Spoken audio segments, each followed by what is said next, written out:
Hey guys, it's me Going86 here, and welcome to Call of Duty Black Ops Cold War. But today's video for Black Ops Cold War is actually going to be a bit different because Black Ops Cold War actually turns a year old on November 13th. And we actually have, I think, 12 days? Yep, 12 days until that date even appears. And Vanguard is actually on the way. I think it comes out this week on the 4th or the 5th. I don't remember. But with Vanguard on the way and Black Ops Cold War's life cycle is soon about to end, I was like, you know what? Let me do a review on Black Ops Cold War. A full year review. Well, not a year yet, but a full almost year review of me playing Black Ops Cold War. And yes, I have some gameplay in the background, so you're not bored by me talking because honestly, I am bored. I am boring when I talk. So, yeah, basically, I'm just going to be talking about the campaign, the multiplayer, and zombies in this video. I guess talk about what I don't like, what I liked, and what I wish they could have fixed during its game's life cycle. And this will contain spoilers to the campaign, so if you do not want to hear the ending or whatever goes on in the campaign, then you can actually click off this video, go play the campaign, and then come back so you know what's going on. So yeah, let's get started with the review. And actually, speaking of the campaign, we're going to be talking about that first. The campaign, I actually really enjoyed the campaign. It was such a interesting concept. I love the aesthetic of Black Ops 1 mixed with Black Ops 2 because in the ending choices, just like in Black Ops 2, there's the good ending, the bad ending, and the evil ending. And yes, I will be explaining all three endings. I may not be good at explaining it, but I will be explaining those three endings so you know what they are. So this is where the spoilers come in. So if you want to skip forward and skip forward, or you want to click off and play the campaign, see what goes on, then you can do that. So basically, the good ending. It's where you actually stop Perseus because Perseus is the dude you're going after in this campaign, and it's revealed that your character actually worked for Perseus. So you have a choice. You can actually help Adler, or you don't have to help Adler. The good ending is where you help Adler and you deactivate the bombs, and areas in America do not get bombed. And happy ending, right? Well, not really, because Adler shoots you because I don't think he trusts you. I don't think that's the real reason, but if it is, then yeah, I guess my reason is that he just didn't trust you. I guess I don't know. I don't know what the reason was. So someone's gonna have to explain to me the ending for that one. But yeah, the bad ending is where you actually lie to Adler and take him to a different location. He actually just shoots you dead there, and the bombs go off, and that's just basically the bad ending. The characters live while you die. That's basically the bad ending. And then the evil ending is probably the most darkest ending I have fucking seen, like, in this game out of all of them. No shit, it's called the evil ending for a reason. But basically, you take them to the location from the bad ending, but instead of you dying, you actually call for backup. And you can call in, the Russian soldiers, and you're gonna have to kill Park, Mason, Woods, and Adler. And there's one more character, I forgot his name, but someone let me know in the comments because there's a mission in the game where you have to choose Park or I forgot the other dude's name, but yeah, you can kill him if you saved him. So yeah, it's such a dark and gruesome ending. I love it. I actually love that ending. It was such a dark way to end off the campaign. And yes, the bombs do go off. And it's actually revealed that Perseus is not actually a person. Nope.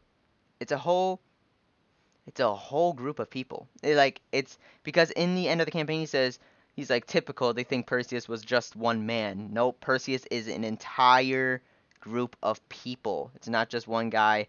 And it was such an interesting concept to learn about these characters. The characters were great. Like Adler was okay for me, but still the characters were great. I love they brought back Mason and Woods and Hudson as well. I love the ending choices, just like Black Ops 2. I think where I got lost in the story though, which I guess would say like I don't hate this part, but I guess I just got confused, was the whole numbers stuff. Because I was like, I thought I was repeating the same mission over and over again. I was like, what the fuck is going on? But no, like, it was literally the mission.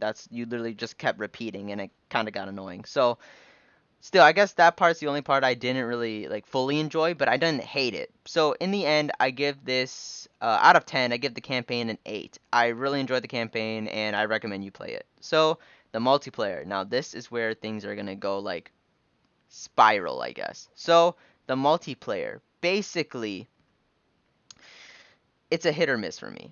It's like when the game first came out, multiplayer, it was something because it had skill-based matchmaking. I think the game still does. So, yeah, skill-based matchmaking was a pain in the ass. The spawns were a pain in the ass. The maps were a pain in the ass. I did not like the maps at all because the maps were too big. There was Moscow, Miami, Satellite, and a lot I literally forgot because I don't really care about those maps. Literally, like I forgot almost all the map names, and I hate it.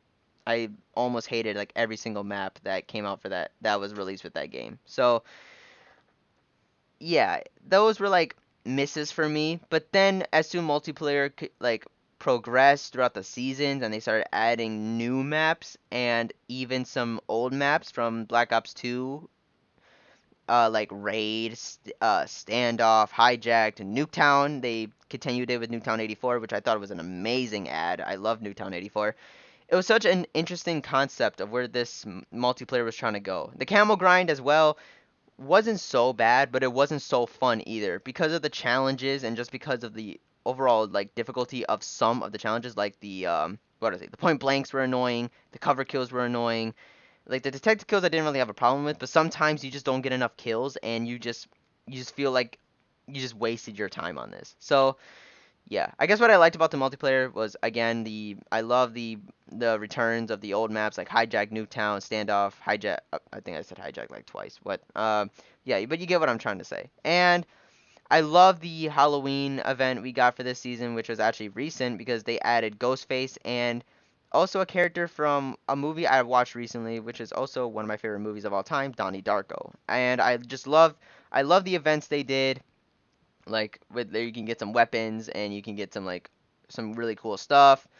The battle passes weren't actually bad this game. I'm really glad they add Mason for season 6. It's not really about multiplayer, is it? But like overall, multiplayer was such a fun but also hateable. This was such a fun but hateable multiplayer. It's like a love-hate relationship. And honestly, I don't mind it. It's like the camel grind.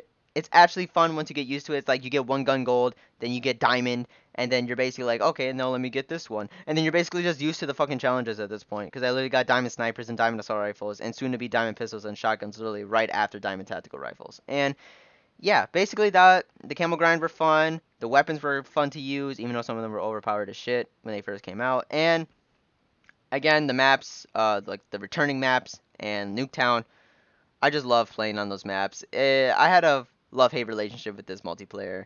I also fucking hate the spawns. The spawns, fucking pitiful. I hated the spawns. I really wish they fixed those, but they didn't, sadly. But um, yeah, I guess that's all I really gotta say about multiplayer. I'll give it a full-on 6 out of 10. It's like right in the middle for me. Now we're on to zombies. Zombies was probably the funnest thing I played in this game. Now, zombies was such a fun mode that I can't even describe. I loved all the maps. I can't lie. I loved D Machine. I love Firebase Z, Outbreak, Milder Tone, The Forsaken. I loved all those maps. And what I love about zombies was that they finally gave zombies a camo grind. A camo grind for Dark Ether, which is basically BO3 Dark Matter, but it is still a camo grind that I was so happy to get because it's something I can do if I didn't want to get diamonds, and in the end I ended up getting diamond anyways. But still, it was something to do. It was so much fun. The challenges weren't actually hard, well, besides the 20 kills without getting hit with the snipers. That was a pain in the ass. But besides that, I just love the camel grind. I love the aesthetic of zombies, and the wonder weapons were fun. Like I love the return of Jug because Black Ops 4 yeah, we don't talk about that. But yeah, I love the Return of Jug. Love the maps. I love the Easter eggs. The Easter eggs were so much fun to do, even though they were difficult a little bit. Definitely hop on with your friends if you want to like unlock camos or just do the Easter eggs. Just fun. But I guess the only complaint I have about zombies is that they didn't really do anything for it. Like they didn't really update it too much during this game's life cycle. It's like, hey, let's grab zombies, but only update it like 2 seasons at a time. That's kind of what it felt like after like adding some shit. Because like I think they didn't add Firebase Z until like what, season season something. It was like during a season though. I kind of wish they added more maps and just like small maps with small Easter eggs and that I could just play because I would love to see what this game has in store. Now, Vanguard better live up to that zombies hope and just keep. And I hope Vanguard, please have a camo grind. I would love a camo grind in your zombies. I would literally play zombies first if I have to. Actually, I'm gonna play campaign first, but I would play zombies next, literally right after, just to get whatever camo you have in store. Please have a camo grind. That's all I'm asking for. But yeah, in the end, zombies, probably the funnest mode I played. I love Cold War Zombies. Hopefully Vanguard can live up to its expectations. And I'll definitely give zombies 9 out of 10. Who would have thought that zombies would be the highest on this list? But now, time to take all that together and then review the game in a whole. Black Ops Cold War was such, what do I say? In the beginning, it was such a mess. But over time, it got it grew on me. It grew on me. I'm definitely gonna miss this game's life cycle. Just all the raging, all the laughs, all the times I had to unlock camos, but I got so mad that sometimes I even banged my controller on the desk. But still, it was so much fun playing this game. It was so much fun with all the raging. I love the camos. I love zombies. I like the campaign. The multiplayer was a hit or miss for me. So, in in total, even though there were issues and there were some things I wish they could have fixed in this game, it's still a overall mediocre game, and it's still overall a little bit of fun. So I'll give it a 6 out of 10. Yeah, that's my review of Black Ops Cold War. Goodbye.